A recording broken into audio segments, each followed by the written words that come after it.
আসসালামু আলাইকুম। হ্যালো শিক্ষার্থীরা, তোমরা সবাই কেমন আছো? এরপর আলোচনা করব ক্লাস 4 ইংলিশ বইয়ের পেজ নাম্বার 73।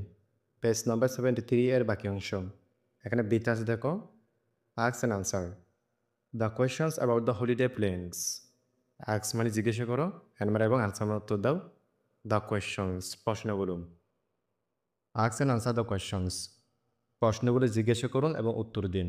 অ্যাবাউট সম্পর্কে, দ্য হলিডে ছুটির দিন, প্ল্যানস মানে হচ্ছে পরিকল্পনা। এখানে বলেছে ask and answer the questions about the holiday plans. ছুটির দিনের পরিকল্পনা সম্পর্কে প্রশ্নগুলো জিজ্ঞাসা করুন এবং উত্তর দিন। এখানে আমরা একজন ছেলেকে দেখতে পাচ্ছি, এটি হচ্ছে ছেলেটির মুখ। এখানে লেখা আছে দেখো নেম, ছেলেটির নাম কি? বিজু। এখানে বলতেছে হলিডে প্লেসেস, তার ছুটির দিনের স্থান হচ্ছে শিমুলতলি ভিলেজ, অর্থাৎ শিমুলতলি গ্রাম। ওয়েন কখন, কখন যাবে? নেক্সট উইক আগামী সপ্তাহে। আমরা এখানে একজন মেয়েকে দেখতে পাচ্ছি, এখানে নেম আছে, তার নাম কি? জয়নব, তার নাম হচ্ছে জয়নব।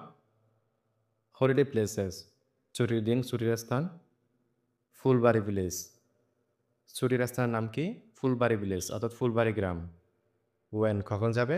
নেক্সট মান্থ অর্থাৎ আগামী মাসে। এখানে সিতা দেখো, what are you doing next week.